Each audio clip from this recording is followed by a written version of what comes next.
Legendary coach and author Brian Tracy is known to say, commit yourself to being a lifelong learner.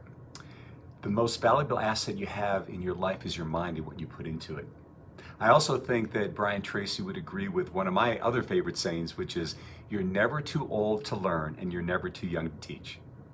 Hi everyone, Chris Natzke here with Black Belt Leadership Speaking and Coaching with your Mind of a Champion tip of the week.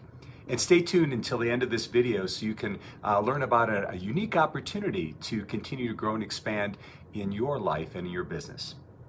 So several years ago, I was asked to speak at a conference down in Dallas, and interestingly enough, I'm going to be speaking there again this April now that COVID has moved through our life. And I always love going to business conferences like that. I did it for years in the martial arts world, and I always love watching two groups of people.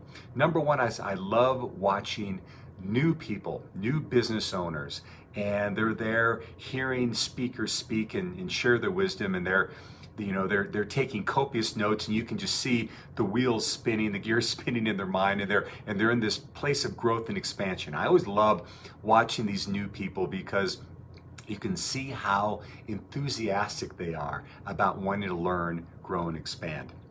But you know what's also interesting is I like to look at the people that have been around a while. And oftentimes people who have gone to these conferences time and again, you kind of just see them going through the motions because they've heard it all before. But in this conference I'm speaking to you about, that I'm going back to in April, when I was there in 2019, I saw something very different.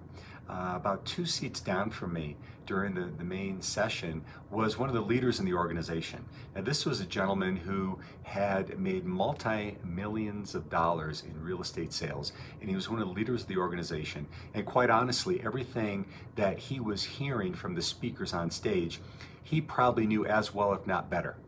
But what was so interesting about observing him is that he was totally engaged with every speaker, taking copious notes. When they'd say something he agreed with, he'd go, yeah, right. And he'd be audibly, giving affirmative confirmation to what they were saying. It was so amazing. And what I realized is he was basically acting out. He was embodying this idea of something a later speaker went on to say, which is, you're never too old to learn and you're never too young to teach. Let me say that to you again. You're never too old to learn and you're never too young to teach. So how does that work in your life? Are you seeing yourself, even in situations where you've been time and again, are you taking the opportunity to really make sure that you can be that lifelong learner? And I want to give you 3 ideas that I attempt to focus on when I'm in a learning situation. I can't say I always do them, but I attempt to focus on that I think can benefit you as well. And the first one is this, is in these situations, whether you're in a large ballroom, a learning environment at a conference, or you're just meeting with someone one-on-one, is focus on being present. Be present. I mean, we live in a world that has so many distractions, right?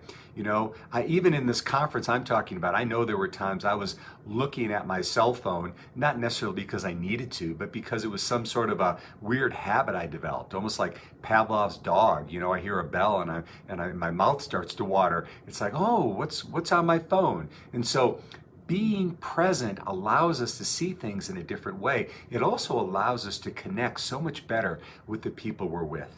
And so where do you have an opportunity to up-level your ability of being present? Number 2 is to be curious. Some of the most successful people I know are the ones that I find to be most curious.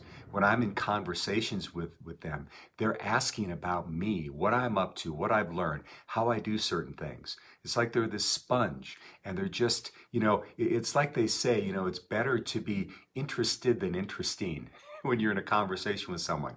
So where do you have an opportunity to be curious? And what's so interesting about this is curiosity isn't something that comes from the outside. It's something we generate from the inside. It comes to a commitment of being curious and asking questions so that we continue to grow and expand. And then finally is be enthusiastic. I shared with you about those people at the conference who were brand new to business, and you could see the enthusiasm as they were learning new things. Well, as we are moving through our lives and our businesses, even if we're in situations that are familiar to us, we can always generate enthusiasm inside of ourselves. Where do you have an opportunity to do that? Because you know, when we come from a place of enthusiasm, what it does is it opens up our mind. It opens up our creative juices, and we can see things maybe differently than we ever did before. And it might create solutions to problems that we didn't even know existed. So there you have it, my friends. How can we continue to be learners in our lives, in our businesses, so that we can grow knowing that we're never too old to learn and we're never too young to teach? So speaking of that, I want you to check out the link below. If you'd like to learn to be a better speaker or even to use speaking to grow your business, tonight, along with my good buddy JB Braden, we're going to be doing a webinar called The 5 Biggest Mistakes Speakers Make from Stage. It's going to be at 6:30 p.m. Mountain Time. Just click on the link below to register for it. And even if you can't make it, register anyway because we'll send you the recording. But what we're going to be doing is going over the 5 biggest mistakes that we know speakers make. And the reason we know it is because we've made them as well. But we've learned and we've grown from them and been able to create successful speaking businesses, not only for just the virtue of speaking, but also being able to grow our individual businesses through speaking as well. So check it out tonight, 6:30 p.m. Mountain Daylight Time, the 5 biggest mistakes speakers make from stage. So thanks so much for joining me for this session. I love it when you give comments, likes, shares, and send me some ideas for things you'd like to hear about as well. So this has been Chris Natzke with Black Belt Leadership Speaking and Coaching, and we'll see you next time on the Mind of a Champion Tip of the Week.